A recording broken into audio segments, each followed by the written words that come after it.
The third year tithe, a commandment of caring and compassion. And the reason it's subtitled as a commandment of caring and compassion is because YeHoVaH cares and he is compassionate. His plan was not just for the children of Israel. Long before there was a children of Israel, there was the plan of the Almighty to provide for his people. Matter of fact, one of the first things he did before he made man was he made the provisions for man. And so provisions, Father knows the things we need even before we ask, and he has provided everything we need. And then he made sure that even as he called the people to himself, that he wanted to make sure that his people reflected him, and that is that they care and be compassionate, especially knowing. And I see how the intent, because Father could have prevented Israel from going to Egypt. As a matter of fact, he declared 400 and some years before they went to Egypt that they was going to go to Egypt and that he was going to deal with the people who afflicted them while they were there. But I also believe that he allowed them to go through that whole ordeal so that they could understand what it felt like to be persecuted, to be mistreated, to be unappreciated, or to be dealt with in a way that no human being should ever have to be dealt with. And in that, they would have compassion. Knowing what they had gone through, they would never, ever be a people who will cause other people to go through these kinds of things. And so, Father, even as he gave them his instruction, made sure that if they were to have hired people, people who sold themselves into slavery, people who fell into disarray, that would come among them and sojourn among them, that they would have compassion, that they would make sure that the poor, the stranger, the foreigner, the alien, the widow, the fatherless was cared for. And so he incorporated that in his word. In fact, he commanded it. And we're going to look at that and how that relate to us today, because that's the important part, is how do we take what Father spoke thousands of years ago and apply it in our lives today.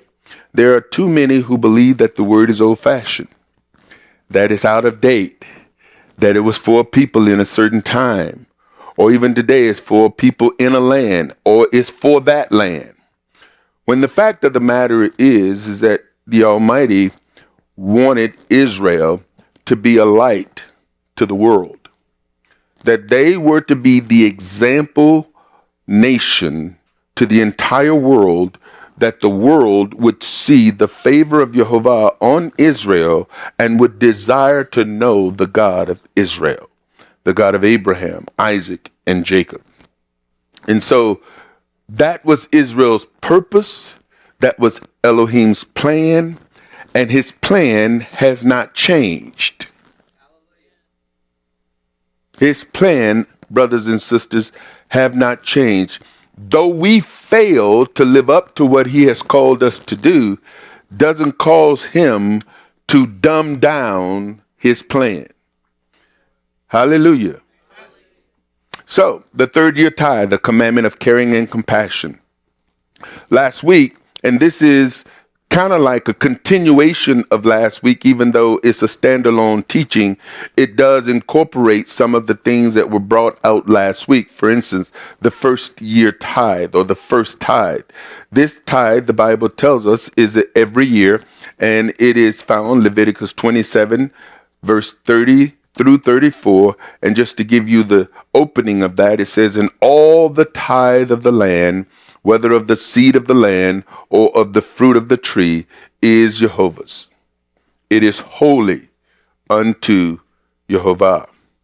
And so the first tithe is something that is done every year. This tithe is holy, and it belongs to YeHoVaH. The tithe consists of all the tithe of the land, whether of the seed of the land, or of the fruit of the tree, the herd, or of the flock. It is not to be eaten by us, our family, not given to the stranger, not given to the widow, not given to the fatherless, the alien, the sojourner, or anyone else. It is holy unto YeHoVaH. And then there is the second tithe, and this is also every year, and that's Deuteronomy 14:22 through 27. Thou shalt truly tithe all the increase of thy seed, that the field bringeth forth year by year. This tithe is to be eaten by you and your household at the feast. And even in the institution of this tithe, the Almighty expected that everybody would come up to the feast. And so he incorporated in his word the provisions that they would have or need so that they did not have to miss the feast. Because being that the feast was commanded, there are blessings that are contained in the commandment. The other thing that I saw when I was searching out this matter is that there are specific blessings that is associated to specific commands, and there's the overall blessings that is associated with the overall keeping of the commands. See, for instance, we're going to look at one of them today, but let's just go to this place. Children, obey your parents so that it may go well with you, and so you will live long in the land. Now, that's a specific blessing that is associated to a child who obey their parent.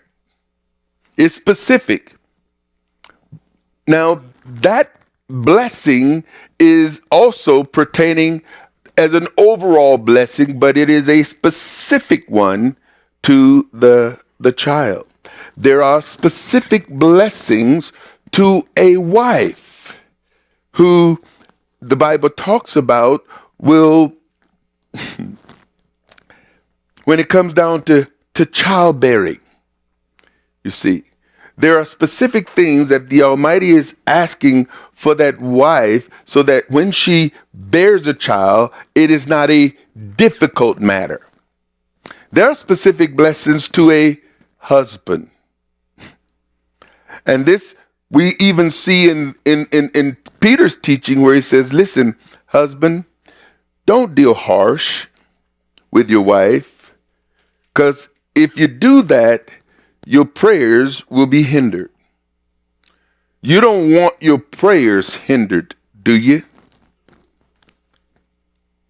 And so Father has incorporated in his word that there are certain things that are there specifically, and then there are some blessings that are unique to the third year tithe.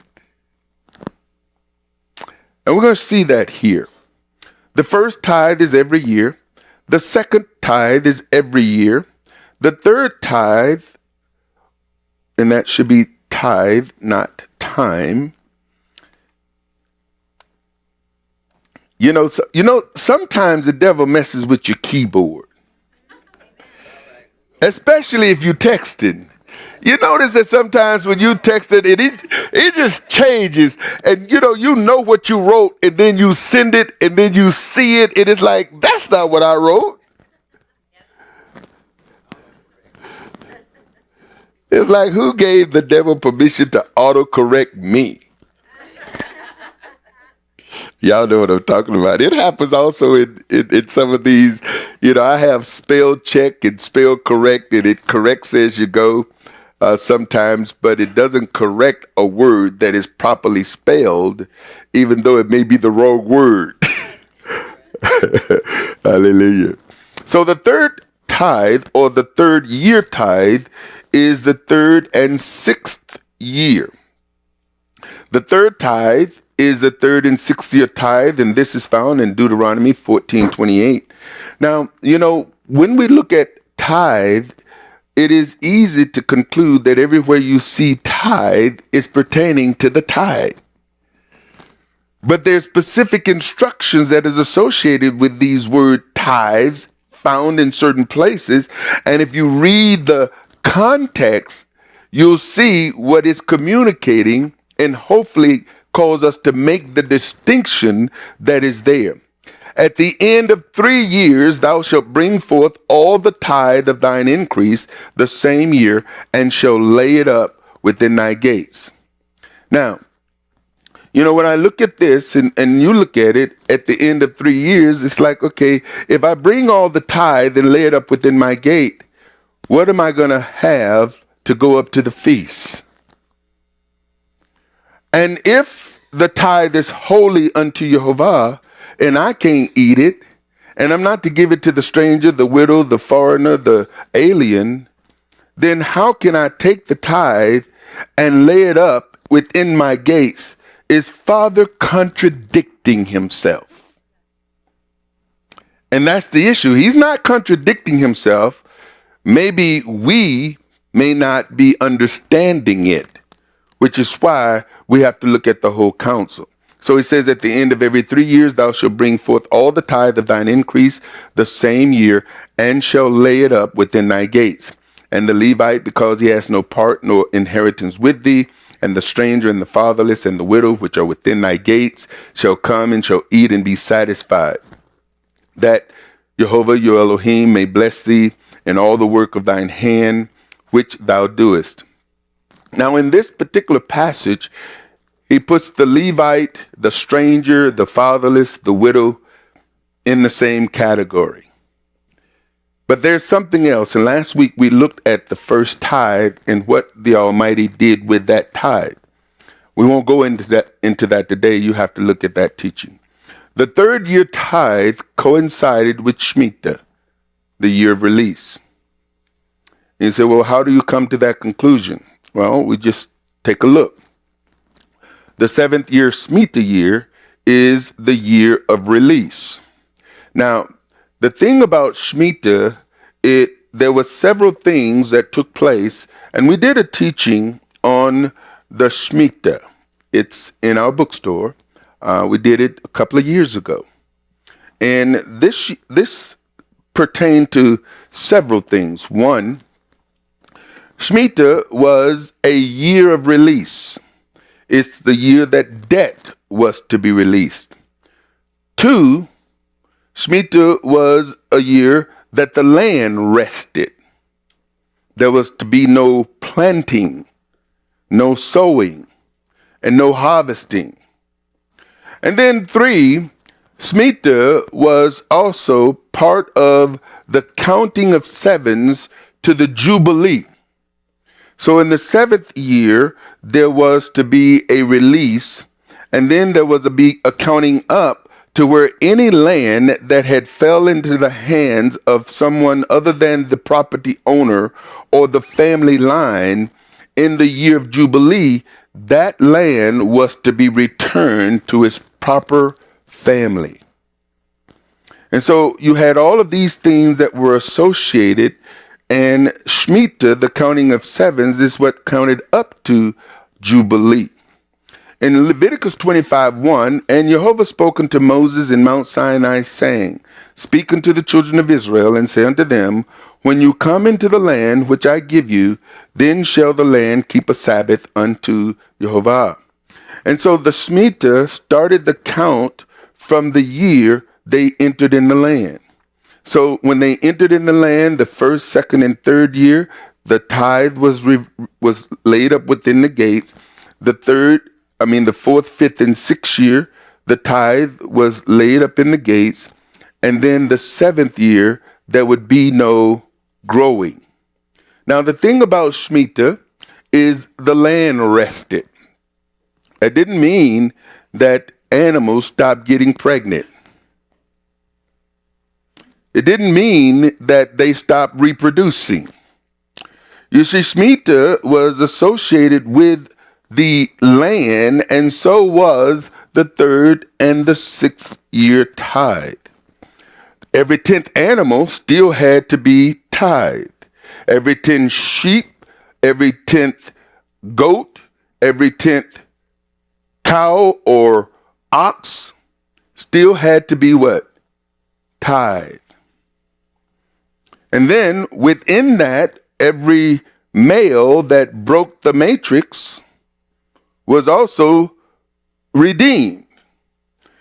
So we saw last week that there was just not tithe and first fruit offerings, first and second tithe and third year tithe. There was also vows, free will offerings, thanks offerings, dedications, redemption. And so, Father, within the system of commands, established an economy. There was an economy that Israel, as the light of the world and the light of the nations, was given so that their economic prosperity will be totally dependent on YeHoVaH. The economy was dependent upon YeHoVaH. In fact, one of the most incredible places on the planet, 3 times a year, millions and millions and millions of dollars flowed into it. Because the people would come from all over the land, and those who had been scattered would come up and they would bring their offerings, their tithes, their vows, their free will offerings, their dedications, their commitments. And I'm telling you, there would be such a flow to where they actually had to have money changers with currency from all over the known world so that people who came up with the currency of those nations could exchange their currency. And so you had a currency exchange, you had a banking system, you had probably the biggest marketplace. I mean, this, when you envision it, it was a vast system of economics and of government. You see, the government of the kingdom, Father established. The governments of the world and the nations, men established. And Father never ordained worldly men to govern his people. And so that in itself puts us in 2 world systems: the government of the kingdom and the government of the world. And what religion has done for many has been exactly what the Almighty said would happen with the man of lawlessness, is that he would move us off of the government of YeHoVaH. He would change the days and times and law. And men would begin to operate on a different system. And I was just thinking just the other day, I was a little frustrated because I love this time of year. Now, and I had to assess, what is it that you like about this time of year? And it wasn't just the fall, it was the time. Because this time of year, the time is regular. During the other time of year, it's manipulated to where now the sun sets around 6:30. 7 o'clock is dark. In the summer, it doesn't get dark until 9:30, 10 o'clock at night, and sometimes after 10. And our body has to adjust to all of this. We're constantly adjusting, constantly confused. And by the time we get adjusted to the time, they change it. And it affects us mentally, it affects us emotionally, it affects us spiritually. And when you go into a country where every day, winter, spring, summer, fall, the sun goes down right around the same time and it comes up right around the same time. And there are countries out there who have decided that they will not adopt the manipulation of time, which is at the hand of men. The government of the kingdom is a different system of government. The economics of the kingdom is a different system of economics. And how we manage resources and the economics and funds and land and life and relationship. Father has established that for the people of his kingdom. And so the confusion is that we're trying to figure out how to live in two kingdoms, and because his kingdom is not visible, it's easy to just gravitate to that which we see, which forces us to walk by sight. And without even realizing it, we're walking by sight. The fact of the matter is that the sun sets when the sun sets on the sixth day, the seventh day began. Now notice this about us, brothers and sisters. It is the only day of the year we operate on kingdom time. It's the only day of the week. When the sun goes down on Thursday, we don't say it's Friday. When the sun goes down on Wednesday, we don't say it's Thursday. Because all of the other days of the week, we go by the midnight time, whereas on Friday evening, we go by kingdom time, one day a week.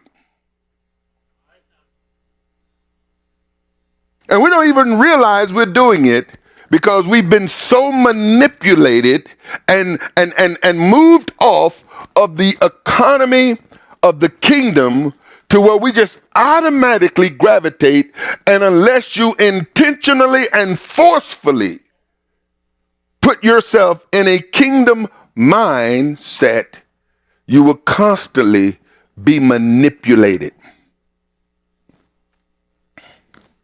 And so Father says, when you come into the land, here is the beginning of months, and this is when you start your count.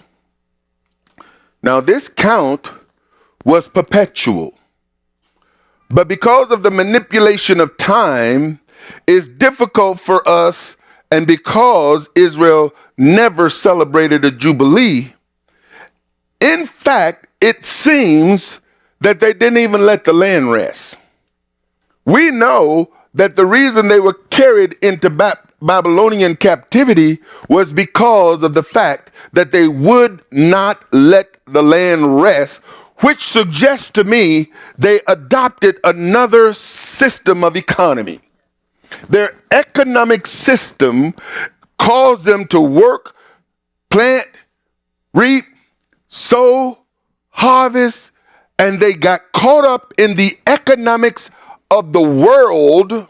Because see, here's the thing. If you make your livelihood by crops, what are you going to do that seventh year? How are you going to care for your family? How are you going to eat? See, and Father answered all those questions right there in his word.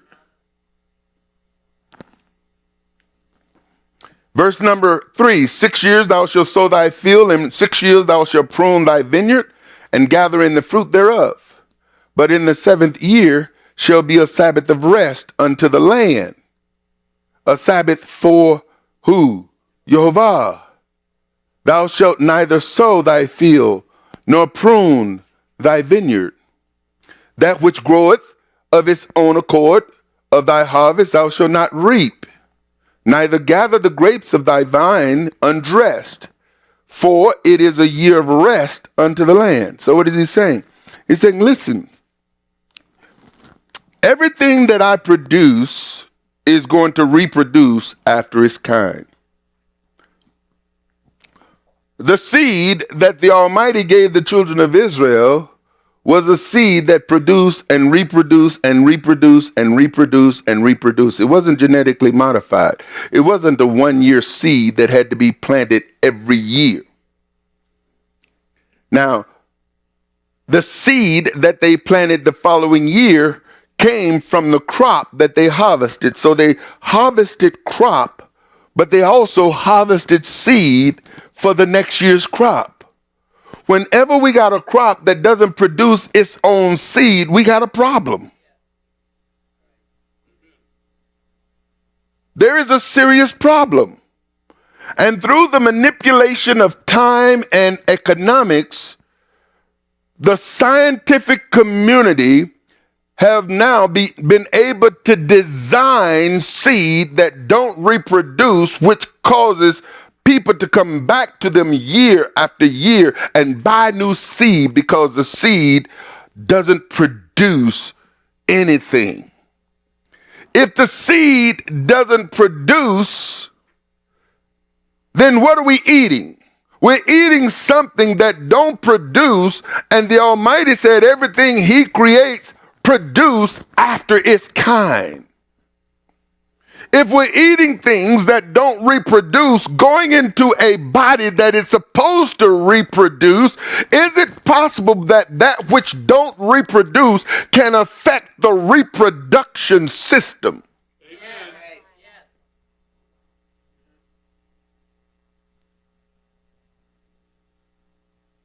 Is it possible?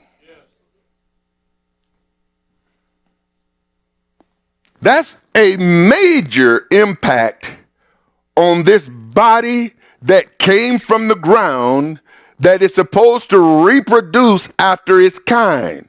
So it is designed to consume that which reproduces after its kind. And most people in the world today could care less where their food come from, but YeHoVaH knew from the very beginning that the food source was the important life-giving, life-sustaining source in the earth, and He made provisions for it. In fact, it was so critical, and I'm going to show you something here. The Bible says that when the land, let me just go back.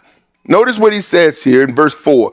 But in the 7th year shall be a Sabbath of rest unto the land. A Sabbath unto who? A Sabbath for who?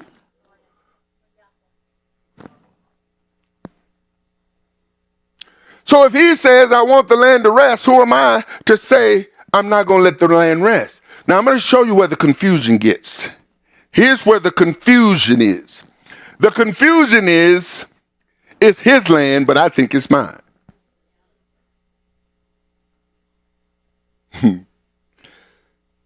If it's His land, I have to do what He say. But if it's my land, I can do what I want. And the people forgot whose land it was. And I'm going to tell you something. YeHoVaH reminded them over and over again. I'll show you. That which it grows of its own accord, of course, of thy harvest thou shalt not reap. Now, what He's saying here is you can eat it, you just can't sell it. It's not to be carried to the market. You get it, you eat it. Neither gather the grapes of thy vine, undress. Just let the grapes grow. Well, what happens if nobody eats it? They fall to the ground, and you know what it does? It refertilizes it. For it is a year of rest unto the land, and the Sabbath of the land shall be meat for you, for thee, for thy servant, for thy maid, for thy hired servant, for thy stranger that sojourneth with you. Now, and for thy cattle, and for the beasts that are in thy land, shall all the increases thereof be meat. Notice what He's saying, because see, this is the compassion. You see, it says, listen, you're not going to sow, but the land is going to produce. How is that if they don't sow? because what has been sowed has the ability to reproduce after its own kind. So there's going to be enough food, he says. If you do like I say, it's going to be enough food for you. It's going to be enough food for all your servants. It's going to be enough food for all your maids. It's going to be enough food for all your hired servants. It's going to be enough food for all of y'all, the strangers, the sojourners. It's going to be enough food for your cattle, for the beasts that are in the land. Now, the beasts that are in the land could be other than cattle, which I don't think. I mean, it could be cattle, but he's already mentioned the cattle. So this could be very well the wild beasts. You see, Father already showed us through Messiah that he cares for the sparrow. Everything that he made, he has produced for a reason, and there's a food chain. That's why when I watch the spider does what spiders have been created to do. I watch the ant. The ants do what they've been created to do. The cockroaches, the maggots, the shrimp. Now notice the order I put that in.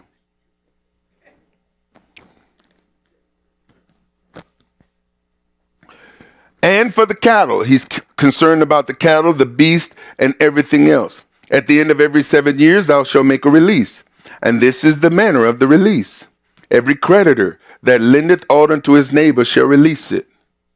He shall not exact it of his neighbor or of his brother, because it is called the Lord's release. And so he's saying, listen, if somebody comes to you in the 6th year and they know next year is the year of release and they want to borrow money, and you say in your heart, it's the 6th year, they're going to borrow money and not pay me back, I'm not loaning them anything.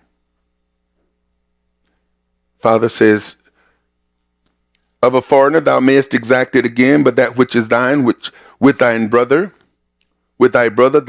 thine hand shall release, save when there shall be no poor among you. For YeHoVaH shall greatly bless you in the land, which YeHoVaH your Elohim giveth thee for an inheritance to possess. Now, he continues to reinforce and reassure them that if they follow the commands that he's given them, that he's going to make sure they get blessed. Only if thou carefully hearken unto the voice of YeHoVaH your Elohim, to observe to do all these commandments which I command thee this day.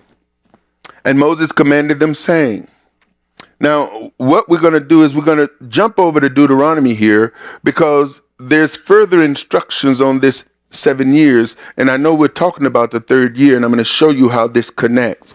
And Moses commanded them, saying, at the end of every 7 years, in the solemnity of the year of release, in the Feast of Tabernacles. So we see that the 7th year release coincides with tabernacle in that year.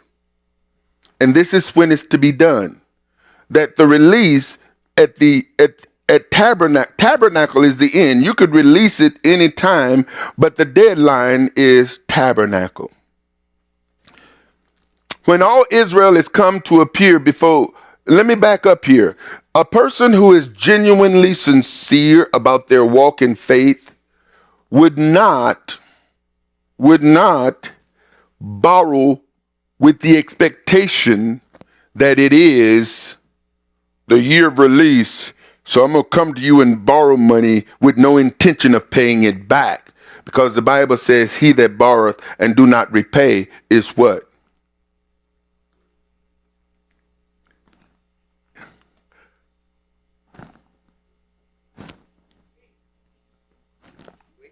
Wicked. The wicked borrow with no intent of paying back. The wicked borrow and does not repay. So if a person has in their heart, and YeHoVaH knows the heart, that they're going to borrow in the 7th year, knowing it's the 7th year with no intent of paying back, what does that put them in? It puts them in the category of the wicked.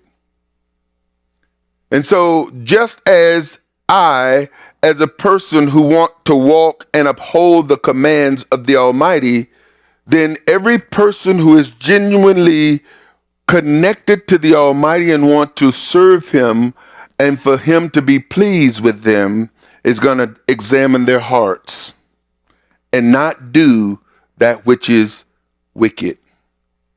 Moving forward, when all Israel is come to appear before YeHoVaH your Elohim in the place which ye shall choose, thou shalt read this law before all Israel in their hearing. Gather the people together, men and women and children, and thy stranger that is within thy gates, that they may hear and that they may learn and fear YeHoVaH your Elohim, and observe to do all the words of this law. The promised blessing for obeying this commandment of the third year tithe and Shemitah. And let me say here, everyone is impacted. Because people will say, well, I'm not a farmer, so that don't apply to me. Well, I don't raise animals, so that don't apply to me. Now, if what you eat comes from the land, the produce, and the animal, and you're not a farmer or one who raises animals, then what are you going to eat?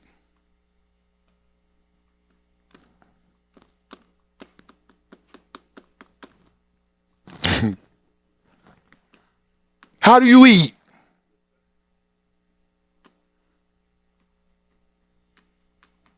I just stop and let people think about that, because people are always trying to get out of something, don't knowing what they're getting into is starvation.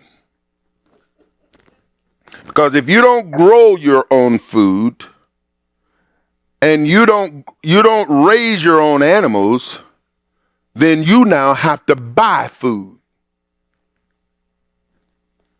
Now, where you getting your food from?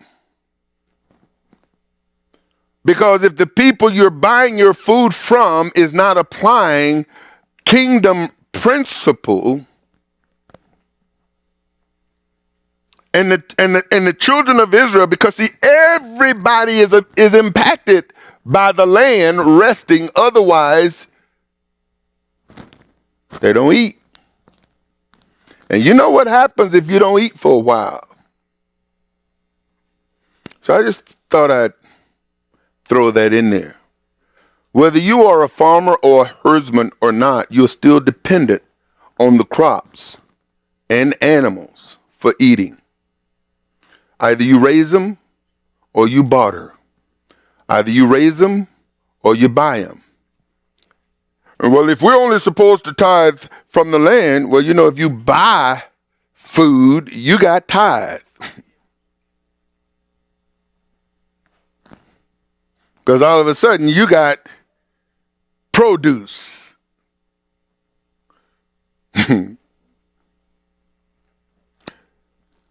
You shall not therefore oppress one another. Leviticus 25, we're going to jump back. But thou shalt fear your Elohim, for I am YeHoVaH your Elohim. Wherefore you shall do my statutes and keep my judgments and do them, and you shall dwell in the land in safety. Who's going to assure this safety? Father. What if the people don't observe and obey him? Is he obligated to assure their safety?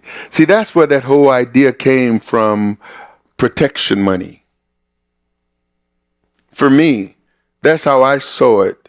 It's like, you talk about what's the Godfather? Almighty Father is father of the Godfather.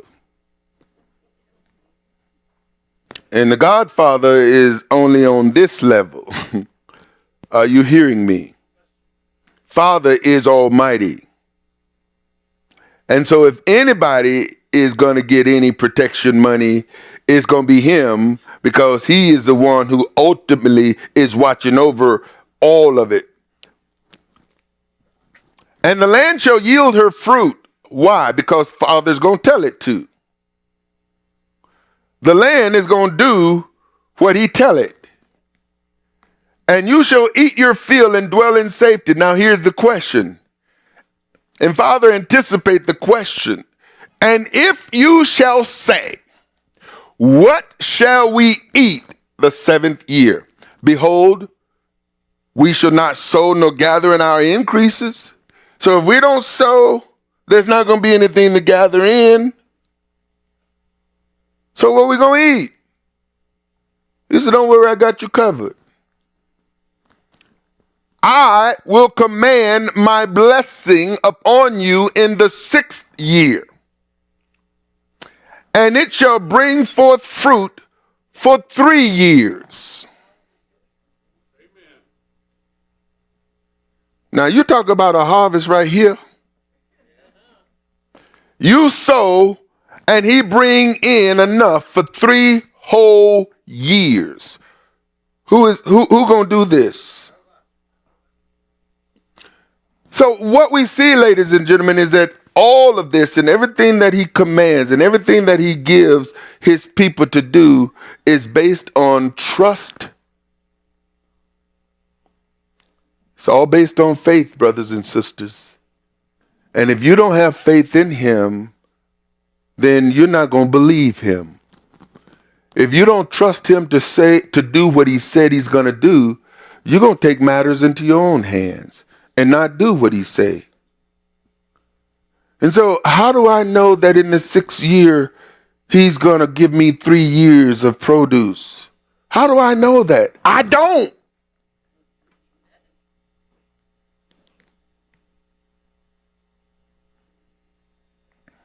Do you hear what I'm saying? Me in my own mind, I don't know.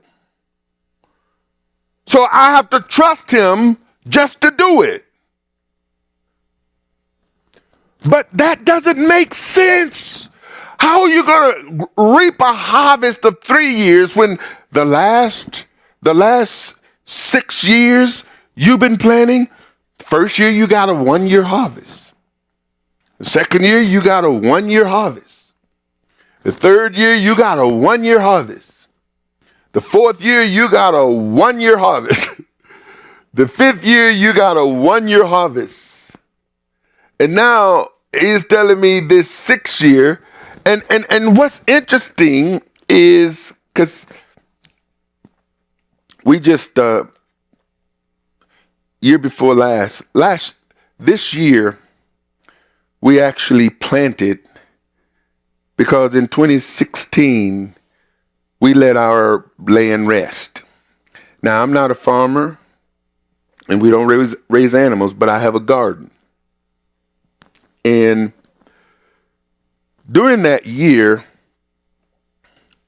Shemitah, our pear tree produced so many pears, the branches just broke. Just couldn't hold them all. And I brought a lot of them here. And then this year it didn't produce anything. Not one pear. I don't know why.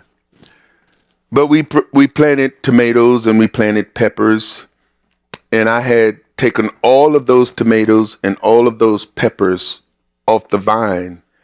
And, the area was just simply dying, turning brown. And one day I went out and I noticed flowers on the tomato plants. And I noticed flowers on the pepper plants. And now my tomato vine has all these tomatoes on it. My pepper plant has all these peppers on it. And I'm thinking, it's fall, it's going into winter, and it's like I got a new crop of tomatoes after I've harvested all of those tomatoes and peppers and have brought them here, and people have taken them home and cooked them and ate them. And now there's I just went out and picked tomatoes up, And I'm amazed. Now, Miss Sharon said, well, that's what they call a bumper crop. And I know this, I only planted one set of seed in that garden. And it boggles my mind that those vines are filled with produce. But it also reminds me of who brings the increase. Because I know I haven't done anything Matter of fact, it's like a lot of those tomatoes just died because I wasn't taking care of it. And I was taking what I could, and sometimes I forget and I go out of town and, and go out of the country or whatever the case. Well, not out of the country, but out of the city, and didn't pick them before I leave, and I get back and, they done start turning on me or whatever the case may be. But the thing of it is that it's Father who gives the increase. And it goes the same way when it comes down to evangelizing. One plants, another waters, but Elohim. And this is the process in which he has in his entire creation. But he says, I'm going to bring forth fruit for 3 years. Now this, brothers and sisters, you got to get your mind around, because the children of Israel that Father spoke these things to directly to Moses didn't believe him because they wouldn't do it. And I would dare say that it's possible, I can't say. Father knows the intent of our hearts. If I was the planter, and the 6th year I'm seeing all of this produce, I'm the kind of person, I'll tell you the kind of person that I am. See, I keep tax papers and I measure. Every month I measure this month against last year month. I'm measuring October's income 2017 to October income 2016 to October income 2015. And I have these records because I'm seeing, okay, here's where we were this year in this month. And then I'm looking at last year, this month. And then the year before this month. And what I'm seeing is Father consistently blessing. That's what I'm seeing. I'm seeing him, and this is the thing that bothers me, is that with seeing this, I still, from time to time, find myself going into a place of worry. When I've got the records, do you know where you were at this time last year? Financially? Because when you compare, you're going to either see a decrease or you're going to see an increase. We know where the increase comes from. Because if you're not doing anything different this year than you did last year, you follow what I'm saying? And this is where I believe David would reflect back and he could see Father who is the same yesterday, today, and forever. Just as I trusted in him 3 years ago, trusted in him 2 years ago, I should be trusting in him this year and plan to trust him next year, because he has consistently shown me that he's always got our back. And so I could see in that 6th year, because if you brought in $200 worth of produce, and then here you got about $400 or $500 or $600 worth of produce, that should say something to you. But for some people say, man, look at this. I can't wait till next year. Because he spoke to this, he spoke that to them when they first came into the land. They are supposed to go up to the feast and hear the words being spoken to them year after year after year. And somewhere, while they've gone up to the feast during this 6-year period, that which he spoke to them and promised the blessings of obedience if they did it, somehow it slipped their mind. See, saints, you can become dull of hearing. Oh man, I done heard this brother speak. And I hear people, and sometimes I be wanting to disable the comment section on some of our videos because people say some really wild and terrible things, and it never amazes me of how hurtful people can be and how less thoughtful in their remarks and comments that people can be. And you just have to see it but don't see it, and take the good with the bad. And so I see some of that stuff that people say, while at the same time I know what Father has said. I understand that when I left Sunday to start keeping the Sabbath, there was a lot of people who wouldn't understand, nor will they do it. Now, if I'm a person who is influenced or affected by the crowd and the majority rule democratic mindset, then I would have stayed where I was, but I knew where I wasn't where I was supposed to be. And each day and each week and each month and each year and each feast, Father continues as we are growing closer and closer to Him and trying to obey Him to the best of our ability.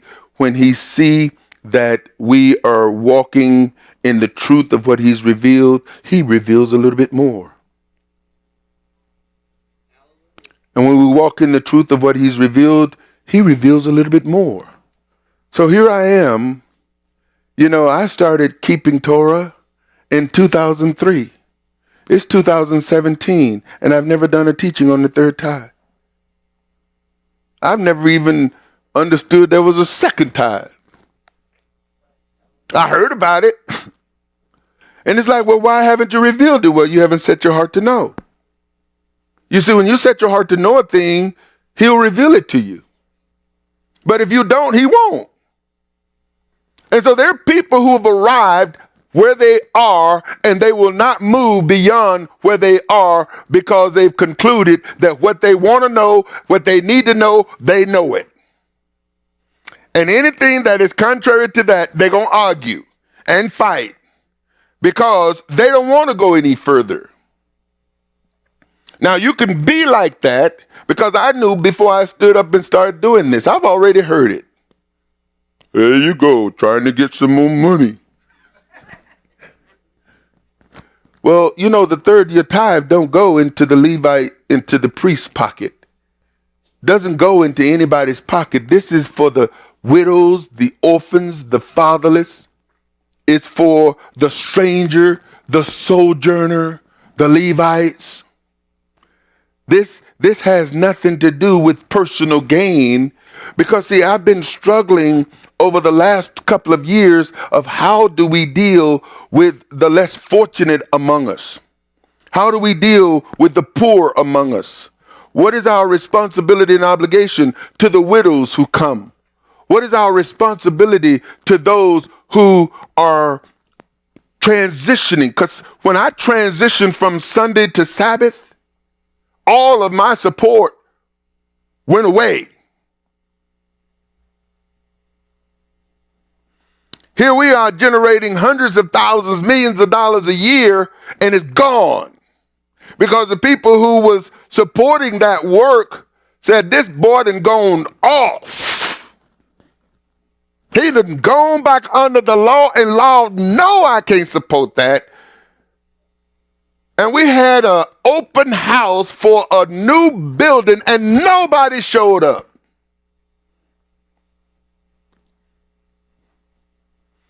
We used to could pack a house. I got pictures of packed houses and open houses and fundraisers. And we had this fundraiser. Or actually, it was an open house for our new facility we were in. And nobody showed up. Because we transitioned from Sunday to Sabbath. And I knew then. Father told me, he said, listen, when you go down this path, these people are going to be gone. And I didn't want to accept that. And I didn't want to believe that because these people have been with me. These are my people. These people, we thick and thin. The stuff we have gone through, no, they will not leave me.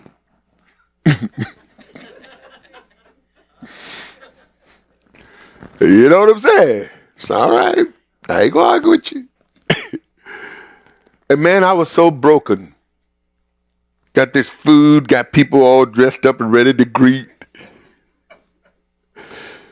Kept watching for the door. It was hurtful. But he warned me. Do you understand what I'm saying? And so when people make that transition, folks turn on them. Some of them lose their job because when they get to the point to where they say, listen, I can't work on the Sabbath anymore. Well, you signed the paper, and when you signed it, you said that you was available to work at any time. Yeah, but my position and my faith has become more alive and meaningful to me. Well, you're just gonna have to make a choice.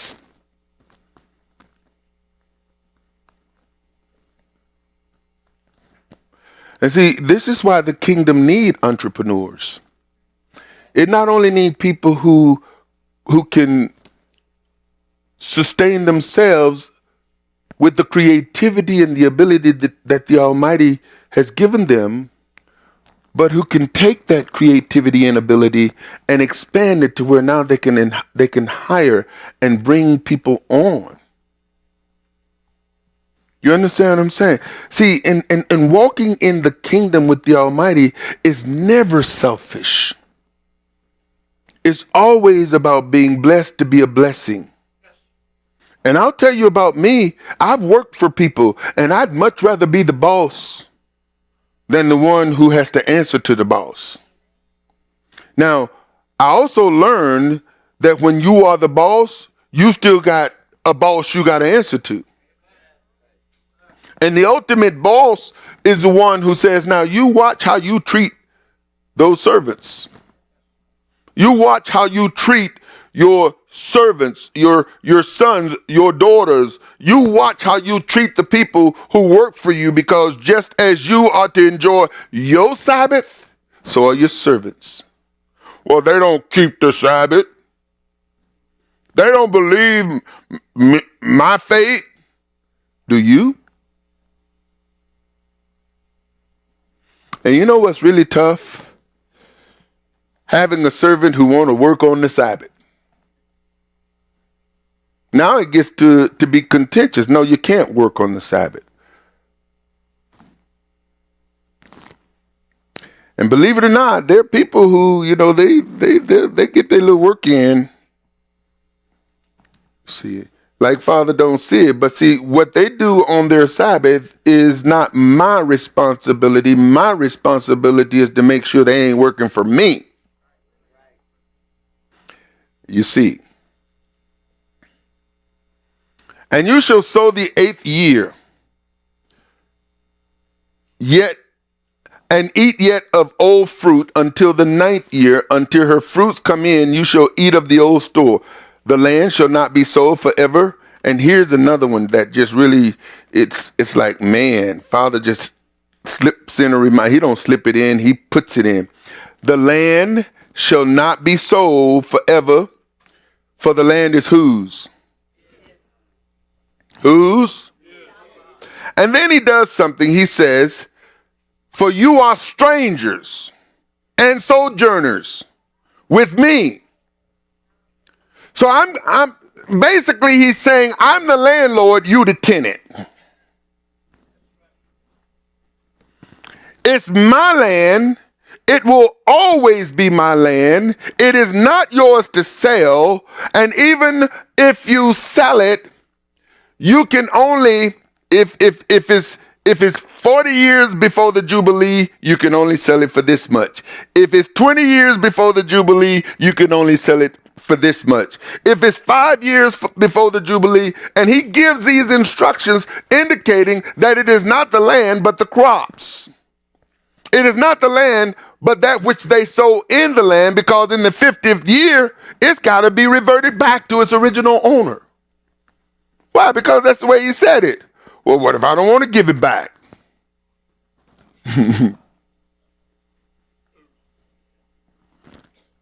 Father's got a solution. It's called Babylon. So, all right, y'all don't want to let the land rest. You don't want to celebrate the Jubilee. Okay, I got news for you. I'm bringing some people to get you. And they're going to take you off my land. And while you over there suffering, my land is going to get the rest it needs. So you either give the land the rest or the Father removes you from it.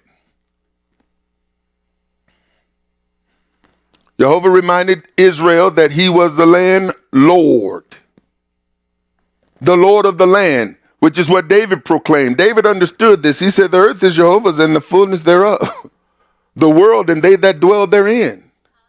You see,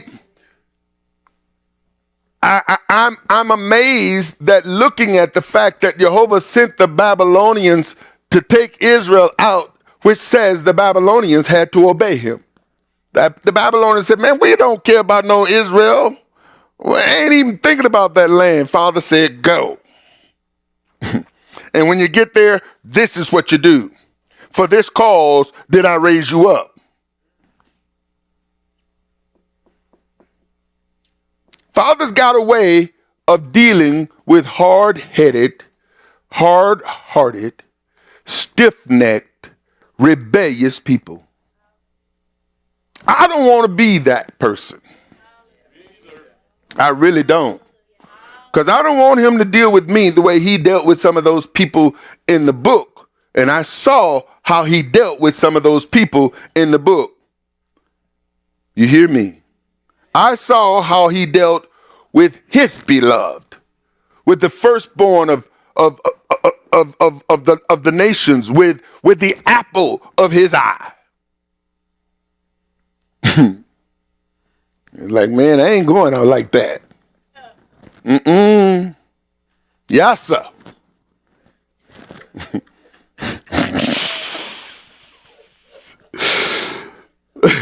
The land shall not be sold forever, for the land is mine, for you are strangers and sojourners with me. That word stranger is ger. He says you are ger, a temporary inhabitant. It's not your land. I'm letting you use it. It's not your life. I'm letting you use it. They're not your children. I've given them to you for a season. It's not your money. You can't take it with you. Everything is mine, and the sooner you realize that, the better. Because now, if you get it and you learn how to operate, what you're going to do is you're going to get my heart and my mind, and you're going to see, just like I own it all, I'm going to share it all with you. Amen. And that's what he said to Israel. I'm going to raise you up above all the nations. You will be a lender and not a borrower. People will come to you. Why? Because you got it. The people who are in need are going to come to the one who has it, and that's supposed to be you. We are supposed to be the people that the world looked to. You and I.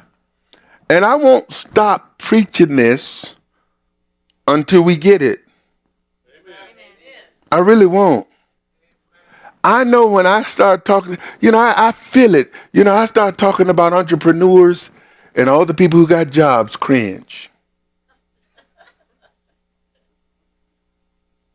And you know as well as I do, you got to ask somebody to give you the time off to go and serve your God. You know it. And you know Pharaoh don't let you go sometime.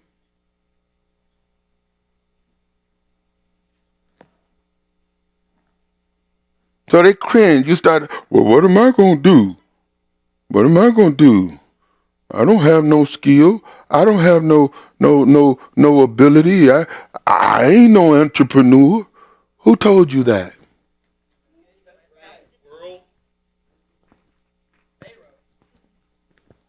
You see, the beauty of YeHoVaH, the example of Israel, is if he know how to take people who have been slaves for 400 years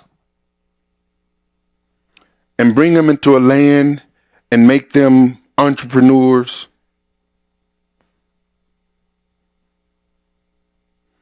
all they had to have was a renewing of the mind. That's all.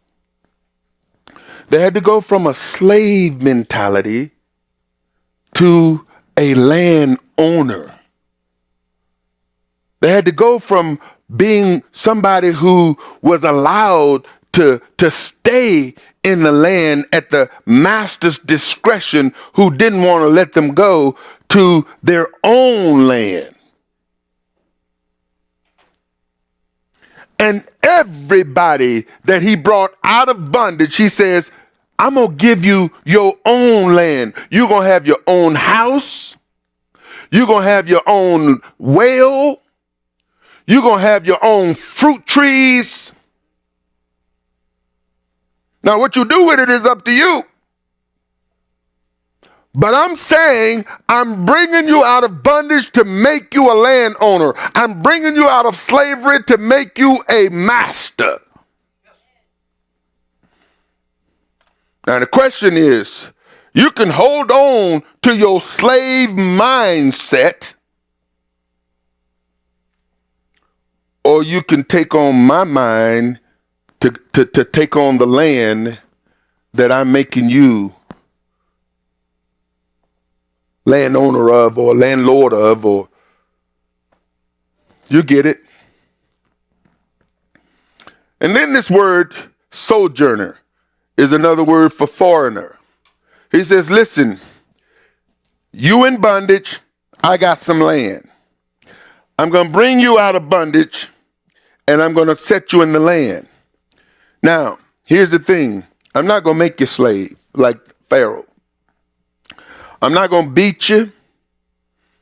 I'm not going to, sell you off or treat you like you're lower than dirt. I'm going to treat you like real human beings. And I want you to treat everybody else the way I treat you. I'm going to love you.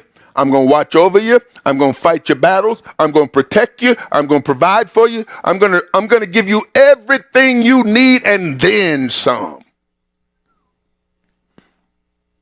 That's what he said. That's the promise. I couldn't imagine where people would want to abandon all of that to go in religious bondage. But many do. When will we as a congregation start the third year tithe? That's been a question that people ask me. At the end of 2015, we ended Shemitah. 7 years earlier in Grand Rapids, Michigan, we had kept Shemitah. And I see the first 3 years and then the second 3 years leading up to the 7th year, which is the Shemitah year, which says to me that the 3rd and 6th year tithe is aligned with Shemitah. So we ended Shemitah in 2015. This is 2017. And then 2018 would be for us the 3rd year, of which that entire year you take the 10%, which is holy unto YeHoVaH. That's the tithe that is his. You take the second 10% from the 90 that is left, which is actually, once you take the 10%, you got another 100%.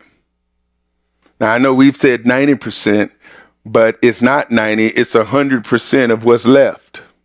And so you take 10% of that and you got another 100%, which some would say is 80%, but it's 100% of what's left.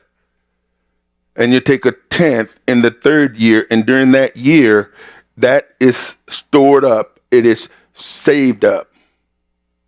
Now, the 4th year, 2019, the 5th year, 2020, the 6th year is 2021, which is the next 3-year period. And then the next Shemitah is 2022.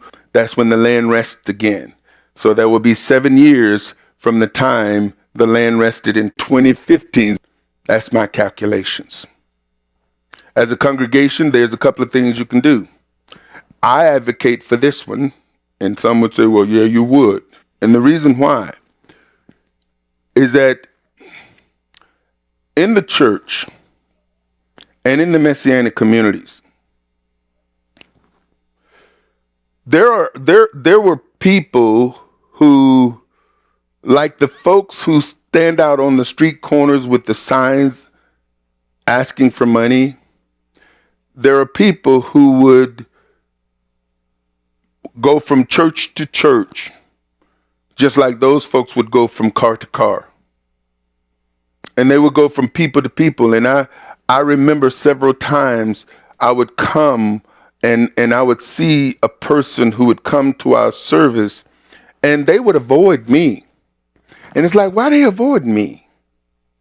I couldn't get that. Is that, I'm not a wolf. I'm a nice guy, especially, most people who take the time to get to know me see that I don't bite.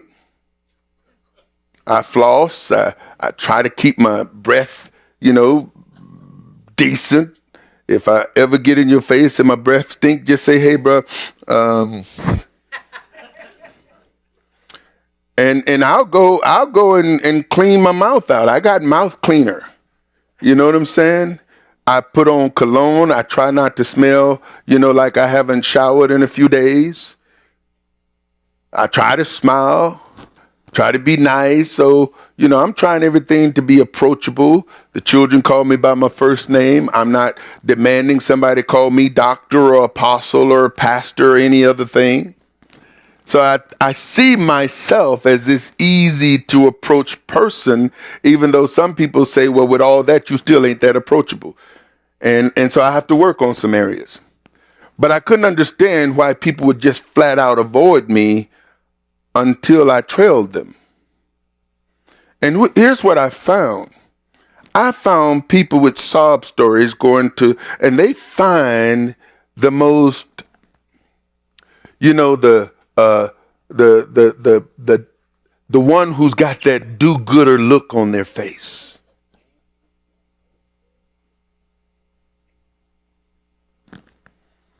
Because I was watching who they were gravitating to. And I walk up and I see them hurry up and put their hands in their pocket. And they just hit that person up for some money. And then they hit that person up for some money. And they were just going through the congregation, hitting people up. And folks was giving them because they were thinking, hey, I'm a believer, and somebody asks you, you give it to them. And it's like, okay. How do you know their intent is right? And why are they avoiding leadership? What's their motivation? What are they doing? How do you know it's even a sheep? How do you distinguish between the wolves who dress up?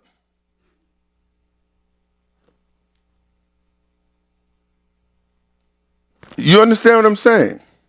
As a congregation, we can bring or you can send the third tithe and we could distribute it to those who have been identified that have need. Because see, here's something that I learned. That if you have a poor person, there are things that you can do to help that person stop being poor. They just have to be willing to work out. The world already does this. If you go to a nonprofit organization, they're going to take you through an assessment. Why? Because they got hundreds and hundreds of people coming, and they want to maximize their resources and put it in the place where it's going to most likely bring some kind of yield. And the yield is to help you get from beggar to giver. That's the whole point. It's to get from being somebody with your hands out to somebody who's helping people. You get what I'm saying? So there's processes that you can implement. For instance, a budget. We all should have some kind of budget. You should know what's coming in and you should know where it's going. Because if you understand that you are a steward, you're going to have to give an account for that. You just can't spend money willy-nilly, not even the 90. Some people got the idea, well, I just tithe 10% and the 90% is mine. No, don't you remember? He said, you have robbed me in tithe and offerings. That in itself should say that it's not just about the 10th, if you have an understanding. And so when it comes down to identifying, and I see this principle operating in the New Testament writings when it comes down to the early congregation and how they manage the widows in the midst of them. So some people can say, well, yeah, I won't give y'all my 10. I'm going to find somebody myself. And that's okay. I'm not going to argue with you. I'm just saying to get the maximum benefit out of the third year tithe, we can be effective in not only helping and supporting people, but helping to move them from somebody with their hand out to somebody who's ready to put something in somebody else's hands. And that's the goal, because if you don't give them and help them move from that place, then a year from now, 2 years from now, 3 years from now, they're going to be at some point, and you know I'm right about this, if somebody keeps coming to you over and over and over again asking for money, at some point you're going to tell them where to go.